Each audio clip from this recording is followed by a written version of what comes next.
We Play Games by Sarah Denzil. I forgot already. 3 chapters in. What did you think? Oh, I think it was really good. Much better than what we did last week. Much better. Huh? Much okay, let me better. not say much better. I preferred it. I have to pick one. I don't think it's much If I have to better. pick one, I'd pick this. But I think it's very good. And go and read it. Must read. Pause it. We Play Games, Sarah Denzil. Watch it. Read it. Sorry. And come back. But yeah. 3 chapters in. And this seems like an original idea. Husband and wife are sickos, but they got each other's back and they're committed, which is more than I can say for a lot of marriages. That's exactly what I was thinking. It's Mr. and Mrs. Smith thing, but only in the end, obviously, not in the beginning of the movie. But, yeah, no, 100%. Till death do us part, do you know what I mean? Yeah, They at least have the spirit of marriage down. If nothing else, they have at least that, which, as you say, is more than a lot of these couples have. So, a lot of people will be watching this thinking, these sickos, it's dysfunctional, they don't work. They do work for this reason, or at least they did. But one of the first things Ben says, which made me laugh, is I look at my wife and wonder if I'm attracted to her, which made me laugh because I was like, it's a bit late to be worried about that player. He said wife, you know. It's a bit late. You should have thought, but you should have been worried about that. This book is technically complicated. This is a technically complicated book, but it's easy to follow because there are essentially 2 characters. It's the husband. Is the husband playing the wife, or is it just men being men? It's also interesting how the wife, who said her vows and pledged herself to him, is now deciding she has to leave him because he's untrustworthy. You knew that in the beginning, you dumb bitch. I've said that so many different ways. He's untrustworthy. He's a fucking con man. He fucking... This your first introduction with him was as a con man. Like, him trying to con you. And you thought, what? What did I can trust him. She thought I could change him. What's wrong with you? Well, he changed you. How deluded are you? Oh, So the gang is a couple called Effie and Ben who seduce other couples outside of their marriage and then scam them. But they have rules. No lies and no ties, which I thought was a really nice little mantra that they had. No lies and no ties. Yeah. Rules that they are both admittedly breaking at the same time. But what happened at the Beaumont Hotel? They must have murdered somebody the way they're talking about it, which is probably the only thing I didn't really like about the book initially, because I was like, they made it so obvious that somebody had died at the hotel. It wasn't supposed to really be kept a secret, but what was revealed was different. Though. It was different. It was a plot twist. It was a plot twist, revealed. 100%. But as the book went on, I started to clock something was gonna happen in that direction based upon just how the characters turn out to be, and I was like, well, this Ben guy, come on.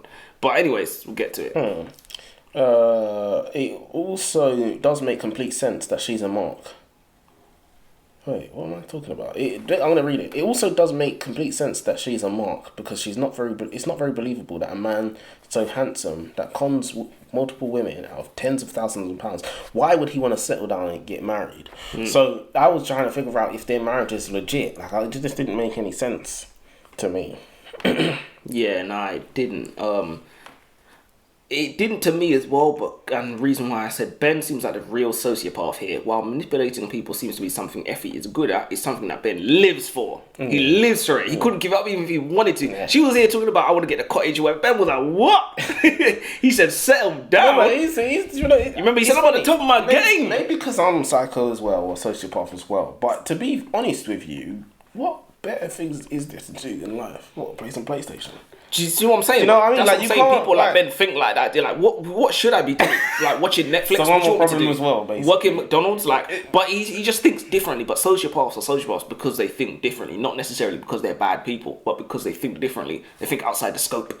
Think outside the matrix. I keep using this word. So what is the definition of a sociopath? Because I thought it's a bad thing. The way people... It has negative connotations because they say sociopaths can't coexist with society. To coexist with society, especially in the West, you need to conform to the matrix, they conform to the rules. And sociopaths like to violate the rules because they know. Remember what that bald guy, what's his name, Andrew Tate said? He said, if you see a guy in a Lamborghini pull up, he said, you're going to think he's a drug dealer or something because you know you have to break the rules to become successful. He said, sociopaths know, if I conform to the rules, I'm going to be one of these little drones lying around because that's what the system is for, to make drones. It's not to make successful people or to make people that have freedom in any way, shape or form.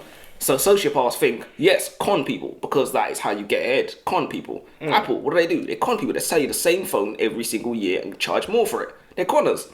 Con artists. Literally. But yeah, Ben's a con man, but he doesn't pull scams for the money. He does it for the dopamine. That's how you know he loves it. Money just helps him keep score. He just needs to keep his lights on. That's it. Just keep your lights on, keep the water on. That's it. Outside of that, and he uses it to he reinvests it into the game. 100%. Because he takes women on these expensive dates. The convincer. Yes, he knows what he's doing. Gets them hooked. 100%. I said yes. 10 chapters in. We have a stealth mission. Ben decides to break into his Mark's house. Sophie and Paul. They're a married couple. Was it Paul? I swear it was Lewis. Was it Lewis? I thought it was Lewis. Doesn't matter. He wasn't important anyway. Yeah, it was. Yeah. So he breaks in to install cameras everywhere.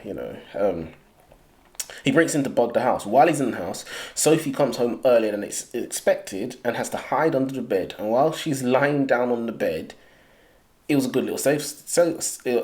I think I wrote this wrong, but basically Ben had to hide under the bed. He hid under the bed, and Sophie went straight upstairs and lay down on the bed. So he's literally trying to breathe quietly. It was a nice little stealth was scene. Good. It was obviously stakes weren't high, yeah, but I was holding my breath on some of the parts. Yeah. Do you know what it was? It was because he was even like, I thought the realism of it was very good, because he was just thinking, I want to keep my very shallow, but if I fall asleep on the bed, he said, if I fall asleep and start snoring, I said, that's a problem. Imagine you're sleeping, you say, and also the thing is, when someone's lying there on their phone, because he assumes they're on their phone, he's like, what do I do? Like, what if they fall asleep? He literally said, if she falls asleep, she could be a light sleeper. She could be a light sleeper. Do I stay here? Do I what? She see what I'm saying? He didn't plan. And you know what it is? At night, you hit everything as well. At night, everything's just. It's not like she put the TV on as well. Do you see what I'm saying? Even then, because that means she'll be awake for a decent amount of time. She'll be watching the TV. Some people put it on TV, took her to sleep in it, but like, you don't put it on TV and just straight away. Do you maybe watch? Everyone watches TV to go to sleep, or like maybe reads to go to sleep or something. Do you think I'm going to sleep now? TV on. Yeah. That's a problem, isn't it? But here's the thing. That's the only acceptable time I feel like it is to watch TV. Yeah, because any other time I could be writing, I could be working, I could be doing something. So that's the only time I really want to be watching TV or wake up to see it on. Do you see what I'm saying? There's a show on Netflix, Love on a Spectrum. Is it good? Oh, very good. See these disabled, autistic people struggling. It makes me feel better about myself. I'm joking. I'll go. This is a very, very original idea, and I'm impressed. The wife is literally an agent of chaos. How is she working with her husband, but she's also working against him? She was the one that ensured Sophie got home early, and she also started the fire in the cafe, which foiled his plans of seducing her while they were having coffee. I also like how the author reveals that Effie... reveals that Effie's behind it each time with her point of view chapter. Because you don't like point of views. Do you know what? I liked it here. But what I meant was... Didn't get it. Yeah, I didn't get it. I decided to ignore it. But I don't like first person. This is first person. No, it's not. It's third person. Effie, Ben... Oh. But the thing is, because when they're reading it, it's different. It just seems different to me, and it'll be like chapter this Effie, chapter this Ben, or whatever. So is this point of first person? No, it is first person, but because they got the voices. Well, I don't like reading first person. Is what I was trying to say. But anyways, chapter 9. So they murdered somebody at the Beaumont Hotel. This makes this sort of a murder mystery, doesn't it? I predict that one of these marks in this quaint little town is going to be like a police officer investigating Effie and Ben for the murders. I said this is the perfect way to introduce like a new risk element to the story for them, like so carrying out their you knew David was... No, that's the funny thing, but he wasn't even a police officer, so I wasn't really right. I was right, but I wasn't really right. Start your point again. I said they murdered someone at the Beaumont Hotel. That makes this sort of a murder mystery, doesn't it? Yeah. I predict that one of these marks in this quaint little town is going to be an undercover police officer investigating Effie and Ben for the murders. Or like I don't know what I thought, but I thought it was just going to be someone that followed them, like trying to track them for the... I didn't think it was going to be I never would have said journalist, but I thought police officer maybe, or like... Because it just seemed like a murder mystery. But also, do you remember they had them entries in between chapters? Yeah. So that could have given something away, because I still didn't... And it would be like, the news, such and such has been found, you know what I mean? When they found a guy dead in the hotel. Yeah, so there was that archive. Yeah, definitely. Shall I read my next one, or do you want to go? Okay. All in all, the book is very interesting. It is quite lustful, the way Ben talks about his marks. He literally calls them his prey. And he talks about Sophie like she's a piece of meat. soft, juicy meat. He literally said it. It's disgraceful. Yeah, go on. I put Effie having an existential crisis that her sociopathic, manipulative, kleptomaniacal conman husband is keeping secrets from her is laughably ironic. If I had a penny for every story I've heard about a woman willfully ignoring red flags in a man because he made her feel special, I'd be wearing much more expensive clothes than this. This kind of predicament is self-inflicted, which makes it so avoidable. Nobody tricked her, she tricked herself. It's funny, right? Because I actually did a quick Google search on the difference between lust and infatuation. And when I was doing that, I don't remember the difference, but I was Googled the word infatuation, and then basically the word basically says something along the lines of an infatuation is where you obviously you're obsessed with someone, but you ignore or you don't see the bad side of them. Yeah. Basically, the red flags. And then obviously as the infatuation comes down, the level of infatuation comes down, you know, in a relationship, you start to see the red flags that you didn't know was there. People say, oh, he changed. He didn't change. No, you just didn't see him for who he really was. Changed, yeah. Yeah. So this is what most of it, I think maybe lust is the wrong word. It's a visual aspect of it, innit? The visual attraction, like, oh, she has nice this, just nice that. Infatuation is that I'm infatuated with this person, with how they make me feel. Yeah. So most of relationship these days is literally infatuation. Maybe it's not lust. Maybe it's lust and infatuation. But again, this all goes back to what we said. How do you define love? People use love in the wrong terms. People use love when they mean infatuated. People use love when they mean I lust for this person. Yeah, 100%. I put Effie's a filthy, nasty girl. Cheating on her husband like now. Yeah, and already as well. The guy she's been cheating with, and the guy she's cheating with claims to not like her husband because he's an asshole, but he's the one fucking a married woman. Yeah, how dare he play the morality game? 100%. Like, you can never play the morality game. And you say what you want about Ben, say he's this, say he's that. He never cheated on Effie. Like, he said no ties to the. I mean, yeah, like he was having relations. He was having relations with other women, but it was all part of the game. It was all part of the game. She genuinely like fell in love with this guy and like actually gave herself to him. It's ridiculous. I said, I imagine Ben waking up to see Effie had stolen his watch and his money the night after. He probably thought he'd convinced her he was the CEO who was going to cure cancer, must have piqued his interest in her. Sociopaths, especially serial womanizers, love a challenge. With predators, it's all about the thrill of the chase as much as it is the capture. Not for a single second do I believe he's 100% invested in their marriage though. Effie seems like a conquest to him, someone to scratch his itch and his need to control people. Although she does seem like she likes to manipulate, so he was like, could chill with her for a little bit or whatever, married, yada yada. But he seemed like he was ready to ditch her at a moment's notice. Remember when he was like, she's becoming a problem, maybe I could drop her or like bring on Sophie or whatever. And he had plans, he had plan B, he had plan C, so. Yeah, but just because you're willing to drop somebody, does that mean you can't love them? I don't think he did love her. I thought he loved what they had. I think he loved what they had. This is what I'm saying. Even with us, we're super intelligent, you know, and we notice when people use the word love, but we do it as well. We use love in the terms that this thing that we don't understand. What you said right now is, I don't think he really loved her. What do you mean? I think he loved what they had together. I think he loved the situation that they had together, and he loved their relationship and what they were doing. But if loving someone is what you do for them, he did everything for her. He was her world. Yeah, so he was. By definition, he did love her. But the funny thing is, it's not necessarily. It is a lot of what you do for somebody, a lot of what you do with somebody. But it's also sometimes, not always, but it's also sometimes what you share with somebody. I was going to say how you feel. I was going to be disgusting. No. But the thing is, love has literally nothing to do with feelings. Yeah. You could literally, like, I even said to somebody one time, like, if a parent hates their child, like dislikes their child, my dad even said this to me one time. He was like, but if you don't like your child, I said, there's nowhere in the parent handbook that says you have to like your child. If they got a roof over their head, clothes on their back, food in their belly. It's nowhere in the parent handbook that says you have to love your child, do you? Bro, there's no parent handbook, really. He said, do you know what I'm saying? Like, there's no way that you have to like them as a person. Like, they decide who they want to be as a person. If you don't like them, you don't like them. That's it. But with love, it's literally just like, you can literally be like, my wife's annoying, I hate her. But at the same time, so what are you saying though? I'm saying I think Ben loved their situation. I think he loved their relationship. How did he not love her?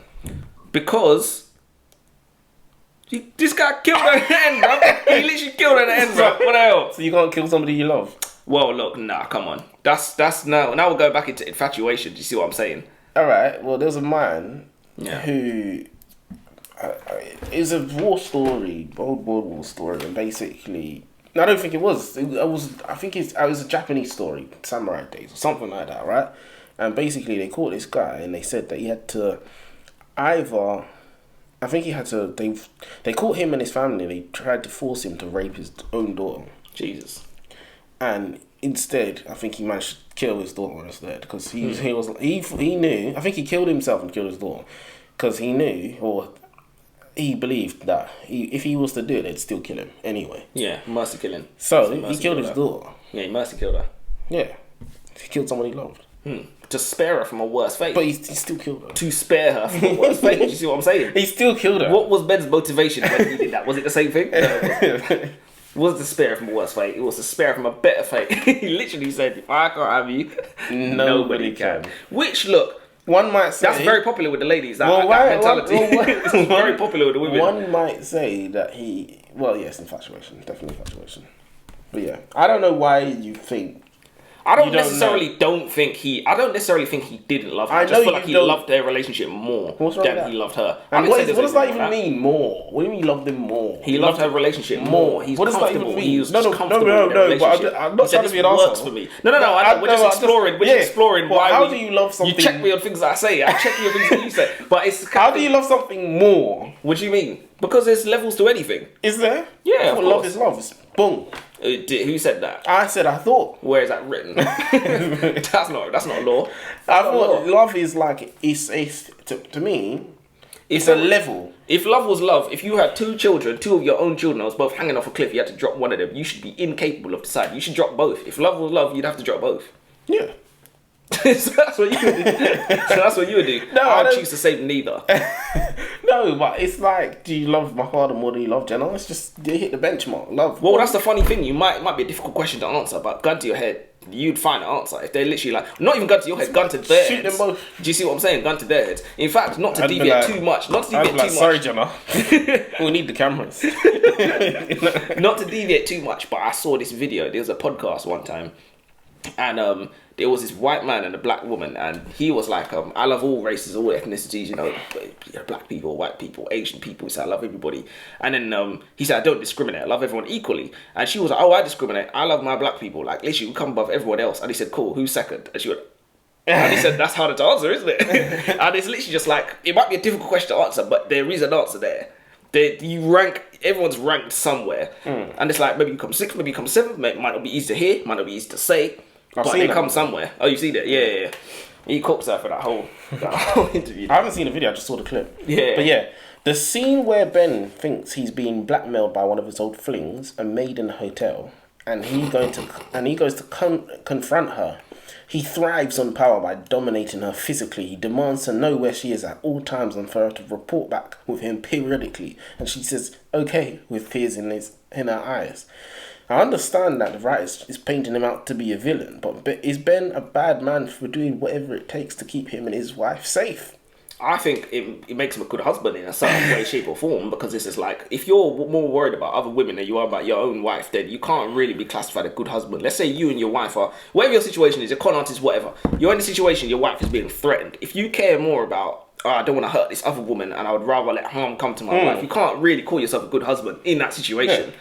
In situations, especially men, we're supposed to rise to the occasion and do whatever it takes. Like you said, the guy that mercy killed his daughter. It might not be nice. Someone's got to do it. Rise to the occasion, do whatever it takes to take care of your family first. Once they killed him... Do you see what I'm saying? There's no dad left around to... Listen, they weren't killing the daughter. They were not first. Anyway. Not yet, 100%. So it's up to men to do the ugly things that might necessarily need to be done. And in that situation, bro, his wife was being threatened. What was it? A dead dog on their doorstep or whatever? Which was never explained? Was never explained? Oh, it was. What happened? It was. You didn't read the epilogue. What happened? Yeah, so don't worry, I'll show you. Wait, so... There was an epilogue where they explained the dead dog, they explained the sauna. Don't you remember? Yeah, I remember sauna being explained. It was supposed to be a joke or something like that. It wasn't supposed to be that. No, they wasn't supposed to kill them. It wasn't supposed to kill them. It was like that Beryl, that old woman that basically runs the whole thing. She did the dog as well. How did she do the dog? She basically like slipped like some in his food or whatever, and then like poisoned the dog or whatever, and then put it on the doorstep. Whatever. She was literally just trying to run them out of town. Yeah, no, that. Yeah, I remember reading that. It was weird, but I don't remember the bit about it. Was weird. Yeah, it wasn't. It was really a throwaway. Yeah, sorry. Go on. Also, the power and control that he has over her, is that desirable in any way? What do you mean? Oh, what, for a man? Should you desire to have that level of control or power over a woman? Is it desirable in any way? I think when we ask questions like this, I feel like there are certain answers where if you say it, you're lying to yourself. You're disingenuous. You see what I'm saying? It's being disingenuous. You mean like, do you want a threesome? Do you see what I'm saying? Someone asks you that and you say no, like 9 times out of 10, you're literally lying to yourself. You're lying to yourself. You might not, cool. You might say, I don't want to have a threesome because I feel like it only leads one way, or it goes down this route, or it might poison the relationship this way. But if you say, I'm not interested, you're lying. Alright, cool. Back to the question. Do you see what I'm saying? Alright, cool. Is the power and control that he has over her desirable in any way? Well, darkness is seductive. Darkness is seductive. Evil is seductive. So are all men, why do you think women love bad guys? Evil is seductive. Are all men toxic then? In some way, yeah. In some way, certainly. 100%. It's crazy. In one way, shape, or form. It's a big question. It's a big question, but that's the thing. I think women are toxic. Women are crazy, even more. 100%. Yeah. But you can't. There's no escaping the fact that all men are toxic in some way, shape, or form. There's a territorial. Demon. There's a demon in all of us. There's darkness in all of us. There's darkness in all of us. 100%. But yeah, no, I just thought that was a powerful question when I was thinking, because look, the question didn't come from nowhere. Yeah, it didn't come from nowhere. It didn't come from nowhere. I'm obviously listening to the seed, and I'm thinking. I was like Denzil. I said, God, I said, fair play, kid. Bro, he's master of his domain. He's running his surroundings. Literally, what did he do? He drove down from wherever it was, London. He said an hour drive. He pulled up. He literally, what did he say? Anna Banana, come here. I said, that's peak. That's bad. I said, I want to know where you are. He not only did he say, yeah, don't tell anyone, erase that footage, make sure that security guard's there. Yeah, that then he said, come back and make sure I'm aware of all the happening. Call me when I'm back up in whatever. Yeah. Surprised he didn't smash. Literally, that's she wasn't even worth that. She wasn't even worth that to him. Literally, he said, I've got to get back to my wife. But yeah, I put chapter 11. Ben's a gambling addict as well. This fella needs to pick and struggle. So he's an adulterer, manipulator, extortionist, con man, money launderer, and gambling addict. Murderer. I didn't even know that yet. That's the funniest thing. Oh yeah. Double murder as well. Triple murder. Literally triple homicide. To be fair, his plan to launder money would never actually work unless he were also gambling for real and losing money. I've worked in a casino, and somebody buying big, playing a little, and cashing back out is something they would notice straight away. Yeah, but he couldn't stop him. Especially if casinos, they can throw you up for any reason. Yeah. Even if you're not cheating. But once you've done it, you go to a different casino. You don't want, but that's the thing, is how long before you run out of casinos? Bruv, they know if you're back and you're not like a regular player, you're back every Wednesday, let's say, and you buy a big, play a little, cash out. Back next Wednesday, buy a big, play a little, cash out. They're going to be like, big man, stop coming around here. And then they'll circulate you to other casinos in the area, and they will clock you as well. Yeah, but what I'm saying is, if you do it, and then you don't come back, then you're good.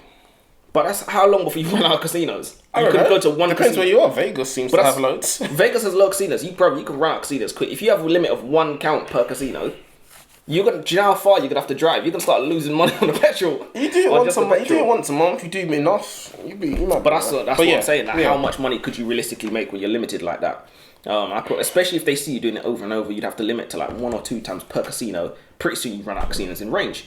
He should probably consider taking some classes on playing blackjack or poker so that he wouldn't lose so often.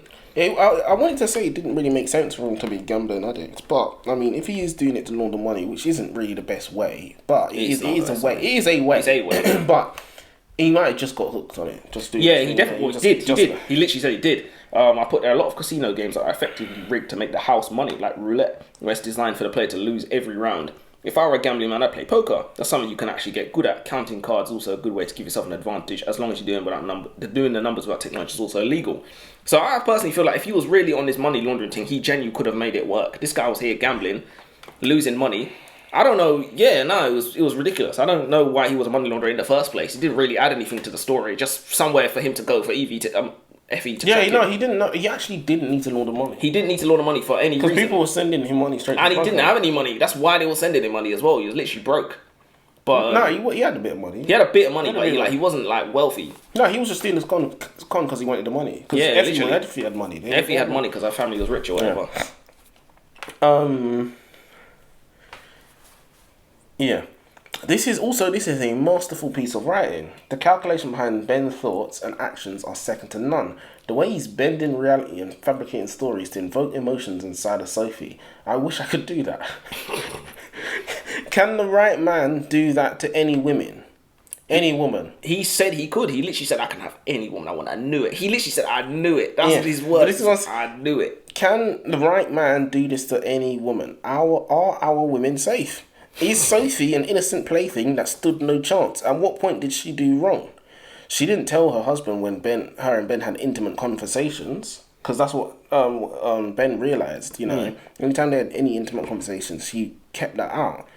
Well, this is what I'm saying. But, you know... Sorry, go on. Yeah, so, you know, he was telling her everything she needed to hear, like, you know, just being the shoulder to cry on, you know. Can a man do this to any woman? Any woman? I think women need to be wise to these ways. They know the ways in which men trick them. They know. It's not a secret. No. Women don't know nothing. Listen, they need to know. All they know is men moving to them, being straight up. He did it on the slide. But you know what it was? He did do it on the slide. He did do it on the slide. But the funny thing is, this is why I say women should not have male friends. Men should not have female friends, because it's only going to end one way. There's no. What do you have female friends for? What do you have male friends for? For what? Do you see what I'm saying? Like, woman, what do you have male friends? What do you have male friends for? For what? Yeah, no. For what? Doesn't make no sense. You don't, for nothing. Literally for nothing. There's nothing you want to hang out with a man, hang out with me. That's literally that's the long and short of it. So like, you have to be wise to the ways. You have to be. It's rich coming from you. Have to be wise to the, but yeah. But you know what the funniest thing is? You have to be wise to the ways. His girlfriend's got a male friend. Yeah, but that's how we met. So no. You don't need to explain it. No, you don't need to explain it. No, you started to. No, I'm not. But you know what's funny? It's just rich. You know what's funny?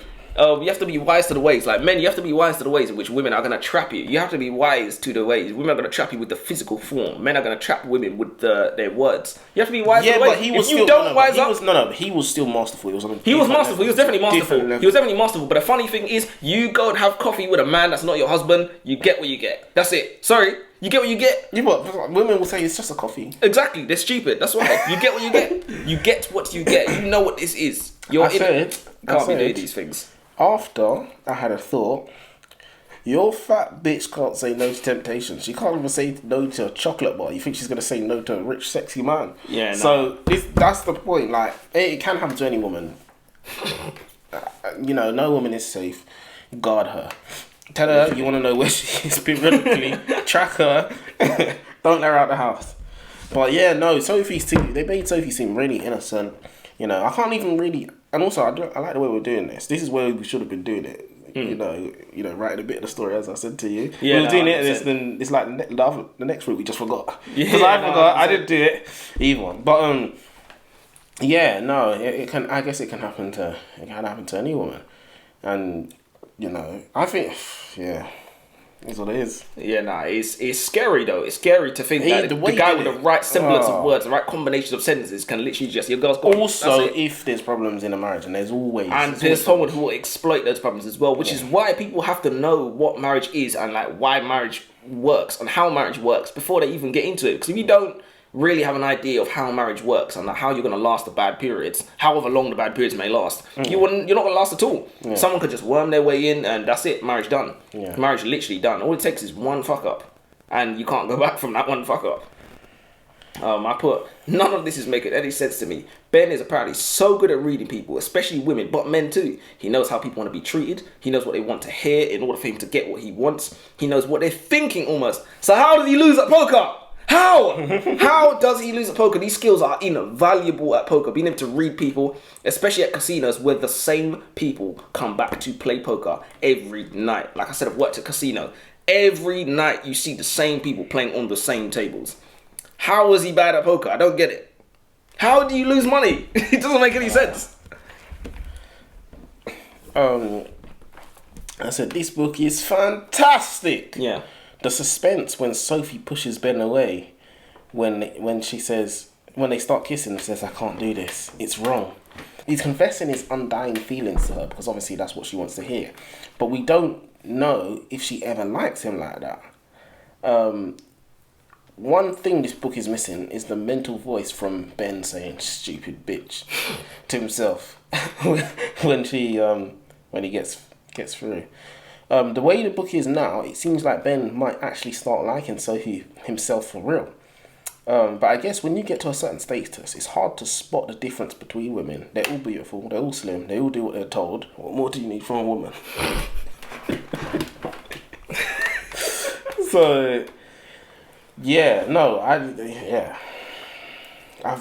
you gotta go read this book, honestly. No, like, it was you a actually very good have book. to go. This is the first book I would, well, not the first one, but a book that I would genuinely recommend. And you know what? I want it in physical form. Like, I want it in physical form to actually read it, because I have an appreciation for the actual book. Well, this is one of those exceptional audio stories with multiple voices. So had you not listened to it, but there's only one way to find out. We don't need to find out. Please make it so that Effie's playing David. Please. Oh, that would have been beautiful. This book would be 10 out of 10. And then you would have been like, is Ben really the genius here? You would have been like, is Ben really the genius here? Who's really the genius here? That would have been so good. That would have been the ultimate stealth mission. Why Why did they not have that? Why that's too much. You can't do all of that. What do you mean? That book, it would be ahead of its time. Nobody would have the strength to receive that. Nobody have the strength to receive that. I think in the end, if they were just beautiful, if just Ben and Effie just end up back together. That's what I thought was going to happen. We end up as the marks. The readers end up as the marks. We're the cons. We get cons as well. That would have just been amazing, because it would have just shown how they've gotten away with all of this in the first place. You know what? They should have definitely, the writer should have definitely laid the foundations. Even if they didn't make it happen, they could have made Effie ask David for 10 grand or something like that. And David would be like, what, you conning me, sort of thing, and she'd be like, oh no, you know, whatever. But bro, that could have been amazing. Even it made something like it was David's idea, like, because you know he was trying to free her, the trapped woman, trying to free her, like ship her out, plane ticket, yada yada, something like that. And then just boom, she don't show up. She's with Ben on the last, counting the money. I would have been like, nah, David, you idiot. This is why you don't do these things, man. You idiot. Like I said, women trap you with the physical form. You think of your Willie, you will get scammed. You will get scammed. And if you don't wise up to that, then it's your own fault. You will get scammed. It's that simple. So, did the writer miss a trick there? Definitely missed a trick. Do you sure me she didn't think of that? Because it wasn't a hard thing to think of. It's not a hard thing to think of, but there's sometimes she wants the story to go in a certain way, innit? She wanted the story to have a certain ending. Yeah, but it ruined the book. It almost ruined it for me. It almost ruined it. It came close. It came close to ruining it for me. I put... Every chapter seems to be Effie has no idea that, and then every chapter will be like Ben thinks that I don't notice that, and it was just back and forth, back and forth. I'm starting to think that the title "We Play Games" is a double entendre. Perhaps it's because they play games with other couples, but perhaps the cruelest, most conniving games are the ones they play with each other. They're playing themselves. What, DJ Khaled? You played yourself. Hold on, let me do my next one first. I put chapter 15. This Ben guy is lucky that Sophie and her husband don't have a guard dog or something. If these were American suburbs, best believe there's an approximate ratio of at least one shotgun per house. He would have got done out, you know.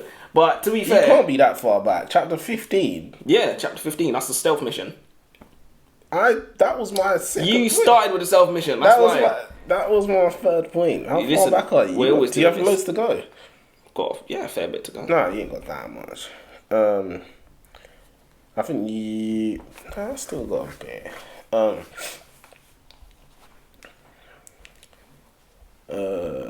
Yeah. We find out that Effie didn't kill a man in the hotel and that Ben had been drugging her to make her miscarry her child and had been lying to her. It is a surprise, but it's not a massive shock. I think this book has impressed me so much that it's raised my expectation and I'm yearning for an extra layer of complications.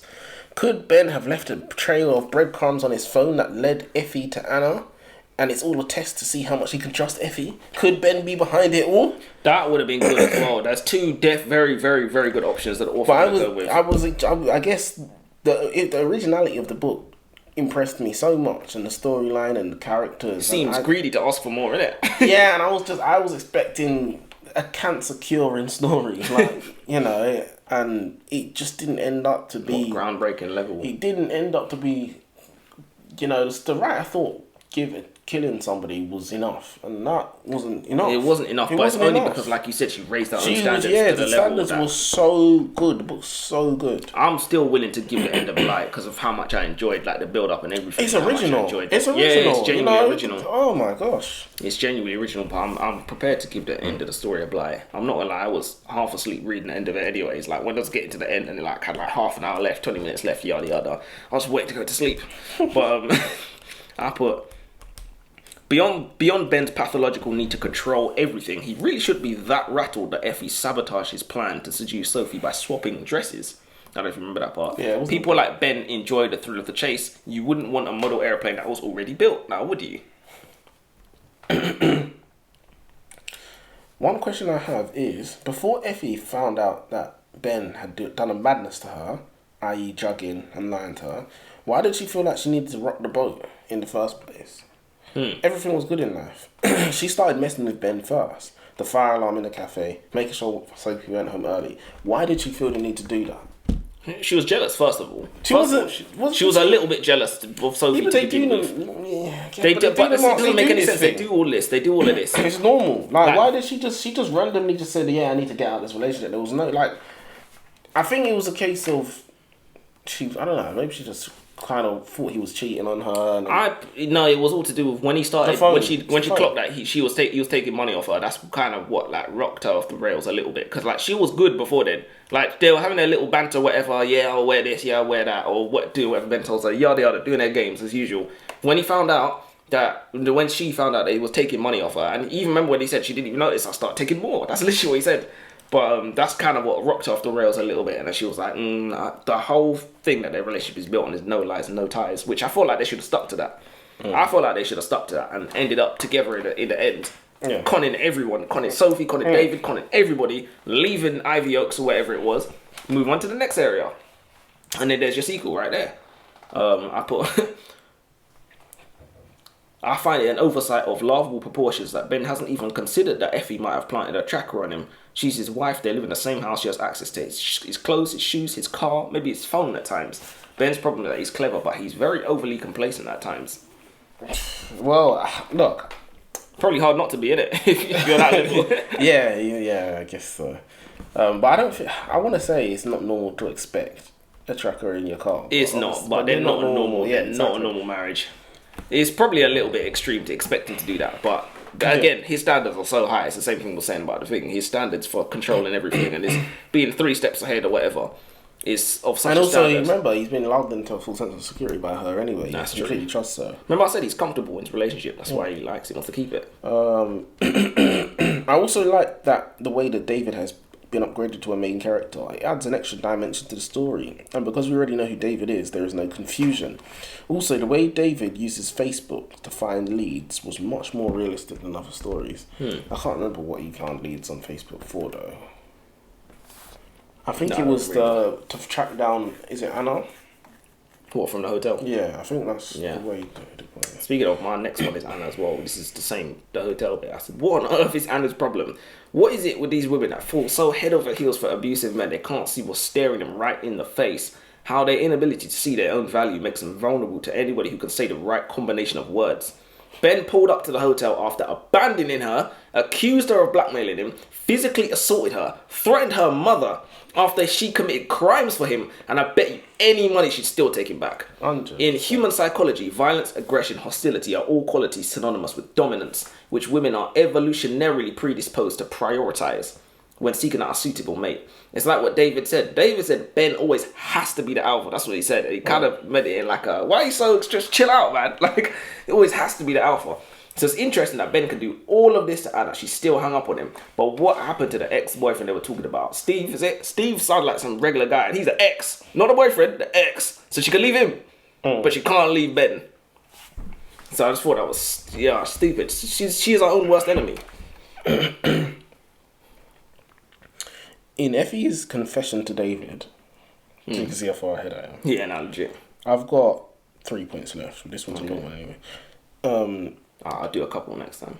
Yeah. No, go on then. Say one now. I put, so the big secret, Effie and Ben killed some fella at the hotel. I would have thought Effie pushed him down the stairs, but she mentioned washing blood off her hands, so she must have stabbed him or beat him. But then the autopsy would have shown knife wounds or blunt force trauma. So how is it possible for her to have blood on her hands, but the autopsy ruled out foul play? That was just me. I thought I'd caught something. I thought I'd caught a mistake there. Did they push him down the stairs, or I'm did he just pretty fall down sure the stairs? Ben pushed him. Because they weren't trying to kill him. No, they weren't. They weren't. It wasn't. I don't think it was explained. It wasn't really explained like that. Not really important. I thought, yeah, it's not really important. It wasn't. It's literally zero value to the story.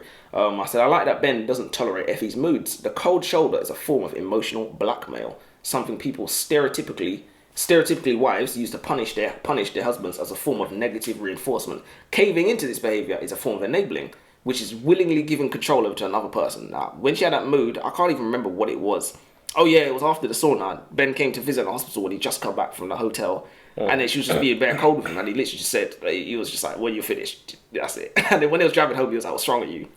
And he literally just was not having it. And I was just like, this is how you have to treat this cold shoulder business. Just nip it in the bud straight away.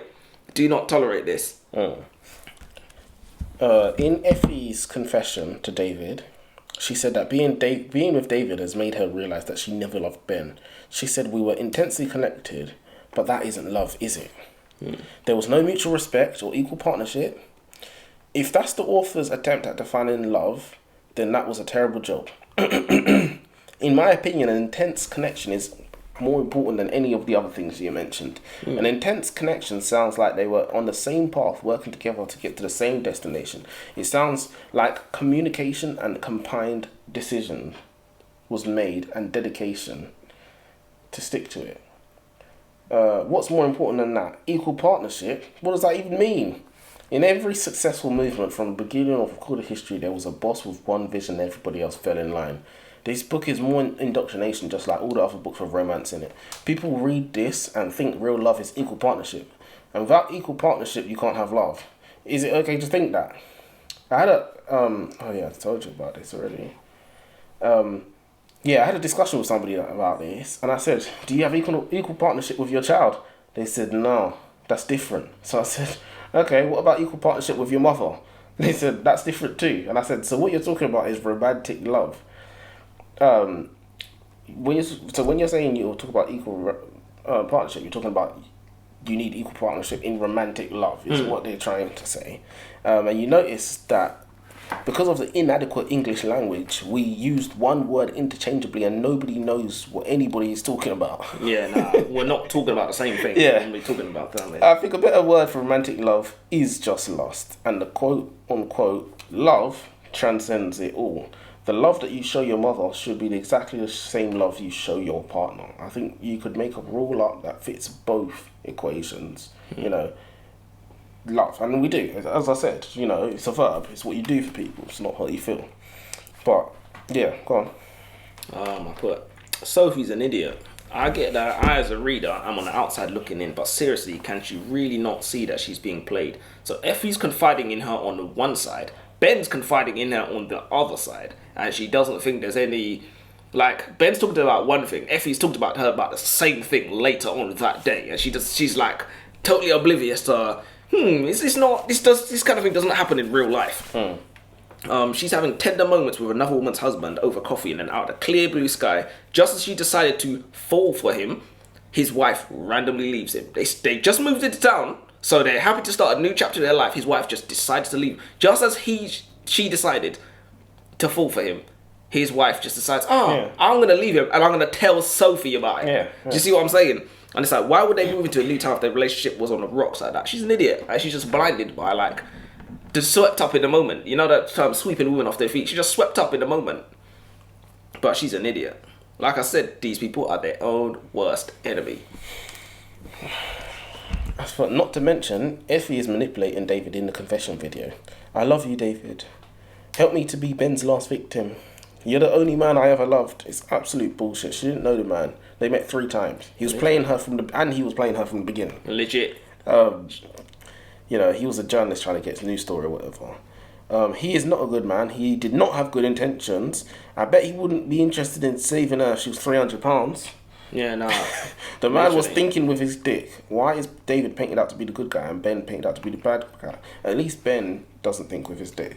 That's a good point as well, and it's kind of like David came into the town with ulterior motives. He came in as a liar, looking for a story to get to further his own career. Yeah. He then decided to start thinking with his willy, came off his mission, slept with another woman's husband behind his back, and then decided. And he's just painted as the good guy. I'm just like, it just doesn't make any sense. But then I thought the story was going to go in a direction where they were going to try and paint Effie as a good person as well. And like her and David gallop into the sunset together to start their new... And I was like, you didn't forget she's like a criminal, murderer, mastermind, con artist, sociopath, thief, everything that Ben is. Literally everything that he is. Obviously Ben to a slightly higher degree. Or maybe not so slight. But I don't think there's any good people here. Not really. Because, like, even, like, look at Sophie, whatever, cheating on her husband. There you go. We've got at least... for another man. Do you see what I'm saying? You've got that at least. So, to be fair, Ben actually won in it. And, like, he destroyed, like, 3 different relationships. I've got my last one, so you can... I was thinking to myself, I can see where this is going. After seeing who Ben really is, which she should have and did know all along, Effie is going to be rescued by David, the White Knight, and be completely and morally absolved of all her wrongdoing up to this point, which would have pissed me off because Effie's done a lot of messed up shit. It would be a bit of a piss take if all of a sudden, just because she found out what Ben's been doing to her, that she just washed her hands of the past and decided now is the time to settle down with the good guy David, that she probably would have blanked totally earlier on in her marriage when she thought her and Ben were still... Do you see what I'm saying? Effie knew who Ben was when she married him. She should sleep in the bed that she made because she knew who he was. She knew he killed his dad. She knew everything. Even if she was like, I knew everything, but I didn't know about the murders. She could even have a little. She knew about everything. Didn't keep really any secrets from her. All he did was the drug thing, and then the miscarriage part. But Ben murdering Effie was a surprise, but it really shouldn't be. As he said in the end, he hated her, which is to be expected. Psychopaths don't really feel anything for anybody, which I remember earlier you said to me, like, what is a psychopath or like what is a sociopath? Apparently, it's someone that just doesn't feel like emotions for anybody. The definition of a psychopath is somebody who uses other people for their own... Yeah, and like doesn't feel sympathy for them, or like doesn't feel any like my ends are my ends and your ends are your ends. That's it. Yeah, this is my last 2. I think it would have been better if Ben had escaped justice and the story had ended there, leaving Sophie and David to pick up the pieces of their lives. That would have left us with some... Because crime is unjust. Do you know what I mean? Life is unjust, and it would have been better to give us a taste of that injustice. Like, Ben just escapes totally, lives his life in Spain. Where was he going? Spain or whatever? Philippines? I don't know where he was going. Wherever he was going, he had a plan. And then the next, he could have become the main character. Sequel, main character is Ben. Picks up a new wife or whatever. Picks up a new girl. Yeah. This story doesn't deserve to... It deserves more... Literally. It deserves more. These are good characters. It's a good storyline. New directions that some of these characters can go, specifically Ben. Yeah. I got so annoyed with the ending. Ben got caught. And undid the creativity of the whole book. How the fuck did he get caught in an airport trying to board a normal flight? He has money, he has connections. Why did he not ship himself in a barrel? Why did he booked a normal flight and to walk through customs, and then he tried to leg it? Yeah, he tried to leg it. Ben, Big Ben tried to leg it. He just tried to run away from the police through an airport. Where was you going? Where did you think you're going? To the taxi, Where was you going? Yeah, they just turned him into an idiot at the end, just for no reason. Because they had to get... He's too smart to get caught. They had to turn him into an idiot. And then, obviously, an autopsy would show that she's heavily sedated before drowning her. I mean, come on. Where the fuck is the creativity? Like, it's just a joke. Yeah, after all of what they done in the beginning, calculated. So that's the thing. I think she did so much of a good job making Ben like this indefeatable, invincible genius that everyone was like, well, how do we... You can't defeat him, can you? But there's the answer. You don't. That's the answer. Some of these men go 20, 30 years and don't get caught. Some men die and don't get caught. Some of these top criminals or whatever. No, the ones you hear about are the ones you hear about, innit? Like the Ted Bundys, what's his name? The flipping Jeffrey Dahmers. Yeah. But you hear about very, very few of them, and like a lot of them just go and they just hit. That's it. They're in the wind. And Ben would have been much better. Huh? Like Jack the Ripper. Bruv, they don't even know if he was real. He was that good. They don't know if he was real. They don't know if Jack the Ripper was like a real person. Oh yeah, they think it's just different crimes. Yeah, different crimes. Probably because of gang or something. Yeah, probably. But it's ridiculous, man. The ending definitely left a sour taste in the mouth, as they say. Ruined. And they tried to make up for it, but like, oh, Beryl, you know, was pulling the strings and left the dead dog on the door. I said that didn't make up for it. Yeah, no, that was. I'd rather you didn't try. I just want my ending. Joseph, it was in the bag. It was all they had to do. They had taken it to the hoop. All they had to do was just literally. It's an open goal. Open goal. They missed. Hit the crossbar. I need to be. You know what I need to be? I need to be an agent. So you can. Is it the agent person who's proofreads it? No, the editor. Editor. The agent will link them to the publisher. I need to be an editor. That's what I need to be. I need to be an editor. Because I could have improved the story if, you know, Effie was playing David and they all... Yeah, that would have been good. That would have been out of this world. That would have been really good. But yeah. So now we definitely don't know what book we're reading next. We'll figure something out. Yeah, we'll figure something out. But yeah, this is a very, very good read. You got to go read it. Very good. If you haven't. 7 or 8 out of 10 easily. I know we said we're not going to do the out of 10 thing. I said 7 or 8 out of 10 easily. That's it. Well, look, considering the end. Yeah, considering the ending.